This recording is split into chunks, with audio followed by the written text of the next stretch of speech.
March 15th, second time. It's now 10:30. Just pulled into a gas station after leaving ESPN, and it's in park, but as you can see, the transmission temperature is still showing transmission temperature and not engine temperature. So I'm not going to stop and try to restart because I need to be able to leave this gas station, put it into drive. Temperature stays at 168. Neutral stays at 168. Reverse park.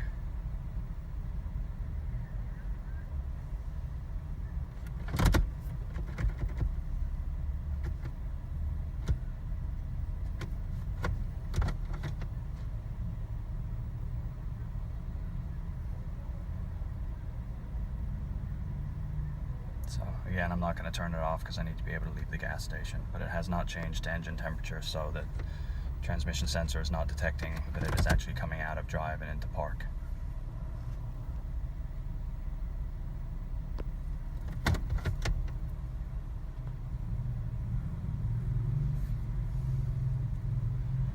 There it goes. So now you see the temperature just jumped up to 221.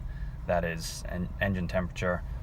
And now if I try to turn the car off and restart it, it will restart.